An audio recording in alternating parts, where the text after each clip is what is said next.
Chapter 9, A View to a Death. We see the culmination here of a lot of buildup, a lot of rising action in the piece, where we see these kids get more and more violent and at different times lost in their actions and emotions surrounding, pig hunts or recreations, reenactments of the pig hunt. And, we saw people getting smacked around a little, hurt before.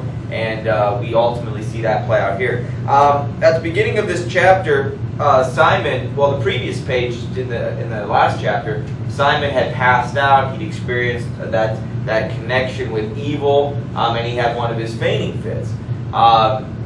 We pick up right with Simon in this chapter where he comes to a little bit.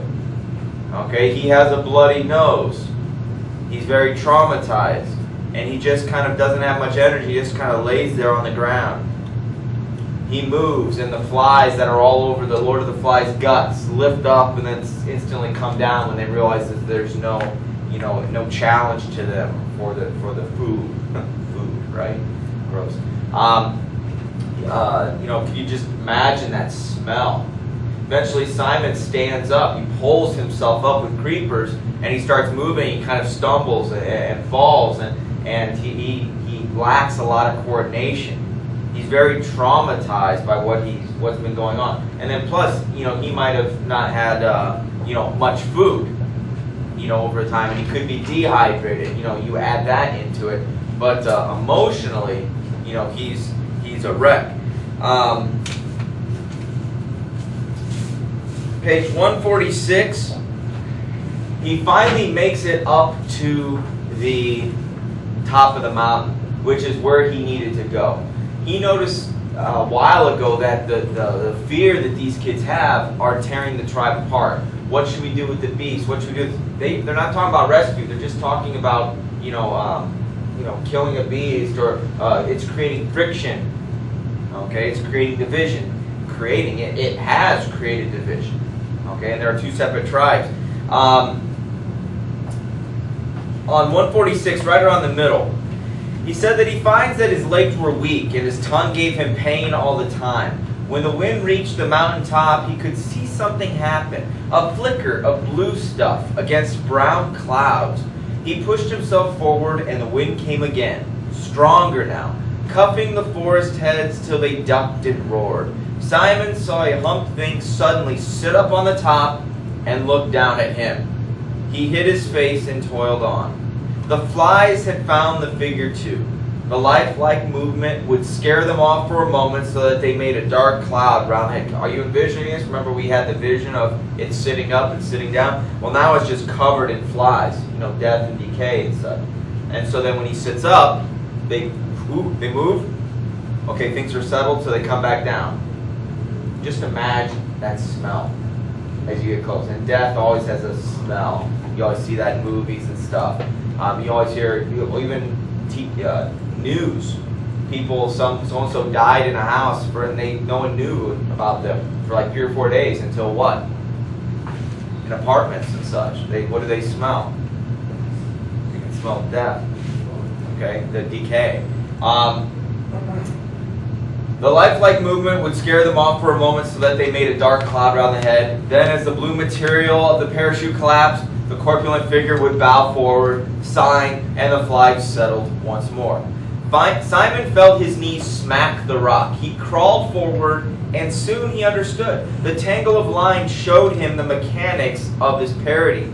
He examined the white nasal bones, the teeth, the colors of corruption. He saw how pitiless the layers of rubber and canvas held together the poor body that should be rotting away. Then the wind blew again, and the figure lifted and bowed and breathed foully at him. Simon knelt on all fours and was sick till his stomach was empty. So that smell, that wind took that funk right at him, and he started heaving. Look at what he does. Look at what he does right after that. Then he took the lines in his hands. He freed them from the rocks and the figure from the wind's indignity. At last he turned away and looked down at the beaches. The fire by the platform appeared to be out, or at least making no smoke. Further along the beach, beyond the little river and near a great slab of rock, a thin trickle of smoke was climbing into the sky. Simon, forgetful of the flies, shaded his eyes with both hands and peered at the smoke. Even at that distance, it was possible to see that most of the boys, perhaps all of the boys, were there. So they had shifted camp then, away from the beast. Couple lines. The beast was harmless and horrible, and the news must reach the others as soon as possible. He started down the mountain, and his legs gave beneath him. Even with great care, the best he could do was a stagger. Okay? He has this burden, this lie that needs to be exposed. You can physically look out to the beach and see the division. And in fact, it looks like most of the tribe is over here, away from where we have set up. Okay, so there was a definite big fissure, break, schism between the tribe. And he has to go tell them that this is just a fraud. We are just worried about ourselves, fearful for ourselves. And so he takes off. But before he takes off, he undoes all of the lines from the rocks and the entanglement. So you can almost imagine that thing that's slouching, once he got done with it, maybe just tipping over for the last time. So when the wind blows, it's not going to sit him up, sit him down anymore. So it's almost like it's at rest now. Now it's at peace. It can just lay there. And we find out that that's not the last that we see of the body. At the very end of this chapter, because I have a dark sense of humor, it makes one last appearance, and I kind of chuckle to myself every time. But we'll see that in a moment. So Simon is now kind of stumbling down the mountain, not very quickly running, trying to get there as quick as he can. You remember he has that bloody nose, then he's stumbling, and so he's all dirt covered and scratched up, and he's been puking, and so he's not coming walking out, hey you guys, there's a man on the hill. So when we see Simon again, he's all cut up and dirty and vomity and bloody and probably doesn't resemble a child. Okay, and that's where we see him show up in a little bit. We get a quick page of Ralph and Piggy goofing around. Sam and Eric are with them, but they were with him, but they have since left. So really, it's just Ralph and Piggy goofing around for the most part. Everybody else is gone to have food because Jack said, "Hey, we got a pig. Come on." Even Piggy and Ralph there at the end. Piggy goes, "Perhaps we ought to go too." Ralph looked at him quickly, and Piggy blushed. To make sure nothing happens. And so we see Ralph and Piggy by themselves going, okay, well, we might as well go. The rest of the tribe's there, the food's there. Maybe we should see what happens. A very interesting, obviously, scene plays out, but the description on 148 and 149 of the food being spread out and laying on leaves, almost like this is a buffet. This is a big visual presentation. As Piggy and Ralph kind of edge in, all of the children, as they see them, slowly get quiet until all the kids are quiet, and then Jack kind of addresses, why is it quiet? And there they are. Come, I am a provider. I am providing you food. Come, join. Who's going to join my tribe? Here, everybody eat. And the way that he even says, has everybody had enough? Does anybody need more? It's almost very dominating. Okay, he's very forceful about it. Is almost like, eat. I want you guys eat until you puke. Because look at me, I'm providing for you. No one's going hungry in my tribe. And so we see a power struggle here that we saw, throughout the whole book, but especially in that last chapter. Take some meat. And during this time, did you notice key little lines and phrases talking about a storm is coming?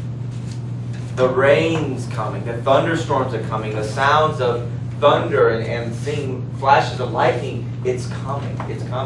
And now that we know what happens then with Simon's murder in a little bit, we can kind of see that this is a little bit of foreshadowing of look what's about to come. On 150, Jack yells out, give me a drink. Henry brought him a shell and he drank, watching Piggy and Ralph over the jagged rim. So it's like, I'm thirsty, get me some water. You go get me water. And then I just sit there and I just stare at anybody that challenges me. So look at my servant. And I just stare at you as I drink my water. Power lay in the brown swell of his forearms. Authority sat on his shoulder and chattered in his ear like an ape. Have you ever seen those cartoons with the devil and the Angel, Tom and Jerry, Emperor's New Groove with Kronk?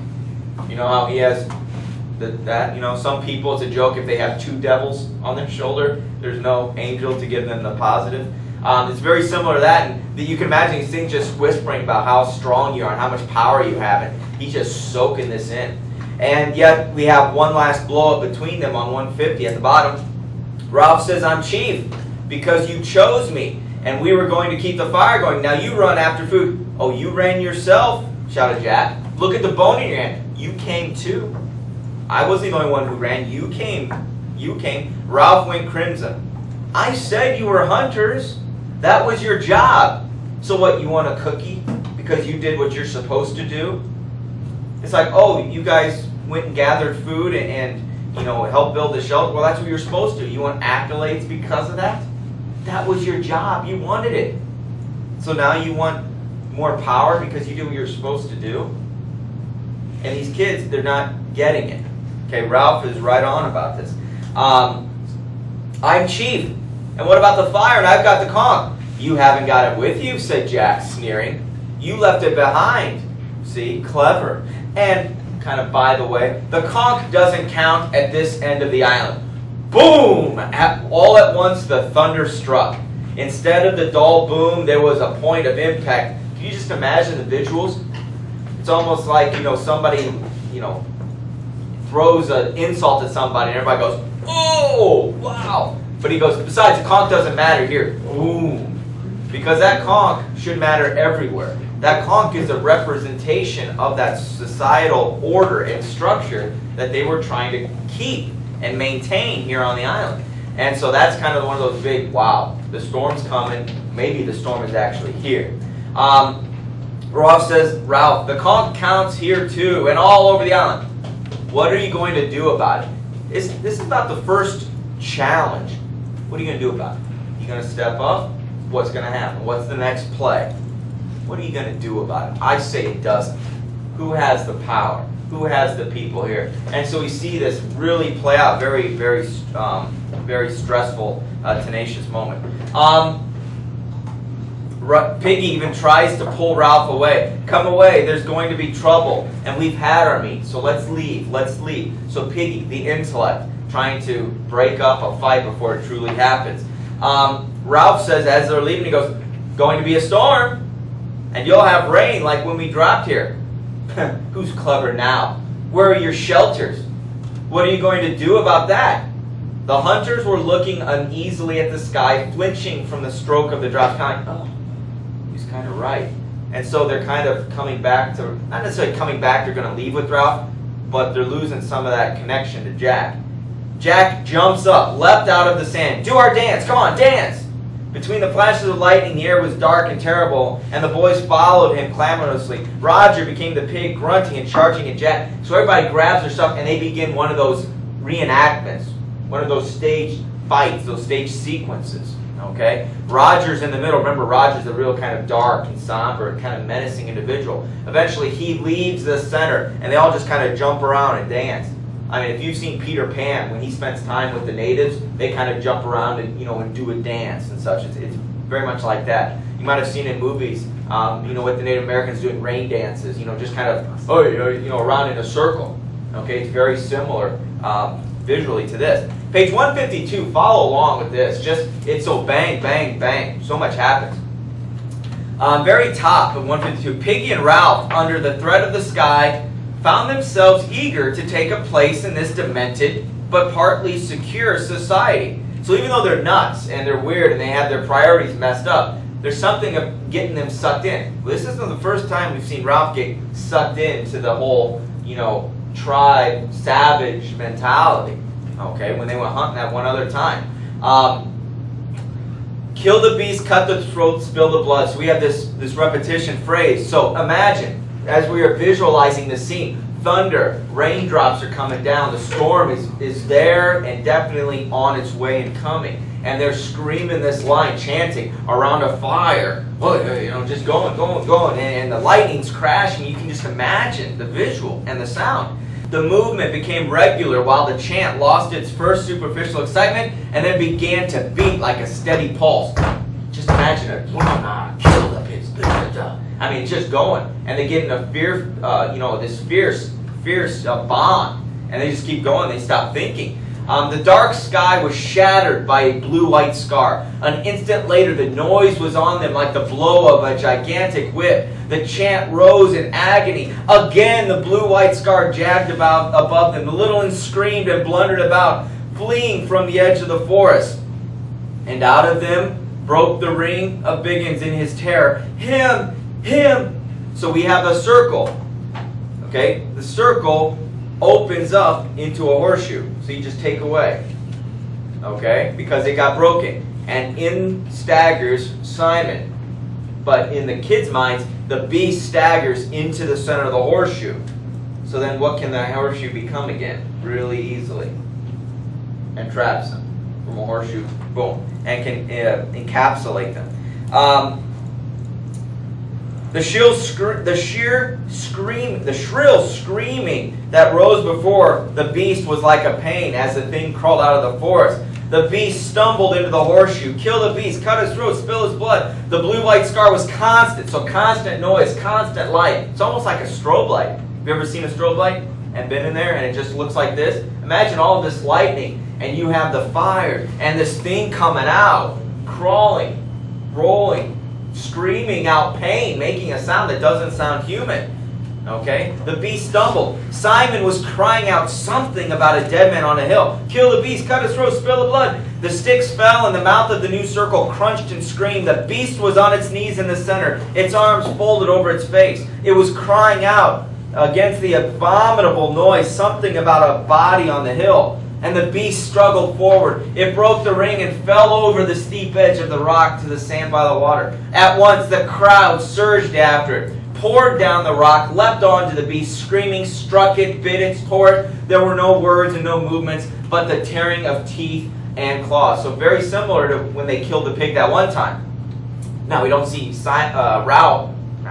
Roger running up with a stick, okay? But imagine what we saw before, how they're running around anywhere they can find flesh, they're stabbing at it, cutting at it. And now we have Simon covering his face, screaming, making these sounds that no one can really understand, and all the noise. Everybody's, kill it. This is the beast. We said we'd kill it. We're going to kill it. Then the clouds opened and let down the rain like a waterfall. Okay? Only the beast lay still a few yards away. Even in the rain, they could see how small a beast it was. And already its blood was staining the sand. So all of a sudden they kind of have this, whether they recognize it as Simon now or not, I'm not sure. They will eventually. Okay? But at this point, like, wow, look how small that beast. We were scared of this. For a split second, they think, we've killed the beast. Outstanding. Here's where my dark sense of humor comes in. Because look at this next paragraph. Now a great wind blew the rain sideways, cascading the water from the forest trees, so blowing out towards the ocean. So they get blasted from behind them. If they face the ocean, then they're not getting it in the face.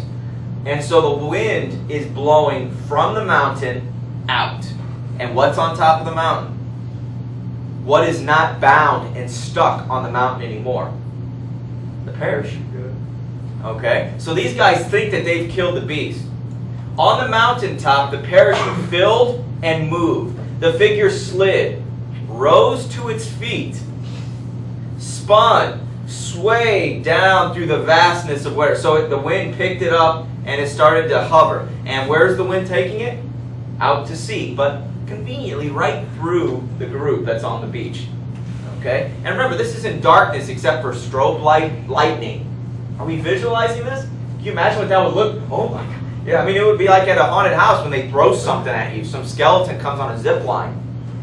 It would look like nuts, overload. And so the figure rose to its feet, spun, swayed down through a vastness of wet air, and trod with ungainly feet the tops of the high trees, falling, still falling. It sank toward the beach, and the boys rushed screaming into the darkness. So the whole bravery, bravado that these guys had, it's gone. This beast from the air just came and swooped out. And they ran away, so they never saw what happened, but it just continues out, and it bumped it over the reef and out to the sea. Well, what's going to happen to it? It's going to land, sink. So tomorrow, there was no sign of the beast on the island. You go up to the mountaintop, there's nothing there. You see how this isn't very good for their fear and such? Maybe they were thinking it's just going to be, maybe it flies now. No one saw what happened to it. Lastly, toward midnight, the rain ceased. There's a lot of description about now that the storm is over. It's calm. Okay? The air was cool, moist, and clear. And presently, even the sound of the water was still. The beast lay huddled on the pale beach, and the stains spread inch by inch. So the blood, slowly. Have you seen that in film before? Just kind of that pool of blood just gets bigger and bigger, and it would stain the sand around it. On 154, the very last paragraph or so, it talks about that the water rose farther and dressed Simon's coarse hair with brightness. The line of his cheeks silvered, and the turn of his shoulder became sculpted marble. The strange attendant creatures with their fiery eyes and trailing vapors busied themselves round his head. The body lifted a fraction of an inch from the sand, and a bubble of air escaped from the mouth with a plop. Then it turned gently in the water. So are you envisioning this? He's laying there, but we have high tide. You guys know that happens twice a day. And so his tide is just coming in, and it just lifts him a fraction of an inch up. And then starts to spin him. Somewhere over the darkened curve of the world, the sun and moon were pulling, which, if you know anything about your water cycles and your water on Earth, with the moon, that's where the tides and the waves and stuff. So there was that gravity battle between those two planetary beings, and it was causing that tide to start coming in and going out. And eventually that picks up, just a little bit, picks up Simon's body and takes him out to sea. So it's kind of like a burial at sea. Very similar to what, the beast, the parachute man, how he was kind of going off out to sea and go down, and there wasn't going to be any sort of evidence that he ever existed. Just like once the water comes in and wipes away the blood and takes Simon away, there's not going to be any sign that Simon was ever there. Okay? Which somebody might come back out the next morning and be like, where is he? Where'd he go? And this is something where there are a lot of allusions to this book where Simon is very Christ-like in nature. The illusion, there are arguments that this island is kind of like a Garden of Eden. Those of you that remember your Bible stories and such. Very much the Lord of the Flies, the evil, the presence of the devil, and with the apple and the snake and all of that, temptation. Can you kind of see how that's playing out a little bit? Well, Jesus wasn't in the Garden of Eden. I understand that. Okay, but do we see you could see the biblical allusions sprinkled in here, or how they could be, characterized by these individuals. Think back to the things that Simon did, the things that Simon said throughout the book. Remember how he was just quiet, goes to be by himself, to be reflective. Okay? He doesn't necessarily have followers and such, like you could say that Jesus did. However, he, was kind to people. He was getting the fruit that the little ones couldn't reach and handing it to them and just walking away. Very kind things. There was a moment after, I think it was either on the way to Castle Rock or from Castle Rock to the mountain, where, remember, Ralph was looking out at the ocean and was pretty helpless and was like, we're not going to get out. He was feeling very sad and melancholy about their chances for rescue. And Simon was the one, because I pointed it out so that he understood it. Simon said, don't worry, you'll get back. Do you remember how he didn't say, we will go back? Remember we mentioned that? Almost like just looking towards the future, like he knew that something was going to happen. Whether he knew that he was going to have to sacrifice himself to some degree, I don't know. But look at the people that killed him even. Not necessarily his followers, but his equals and such. Very similar to how Jesus was killed by those that he was trying to protect. We have Simon, who he was up on the mountain and he kept going. I've got to tell them. He's looking out at the camps. There's where Ralph is. Wow, there's where Jack is, and it looks like everybody's over there.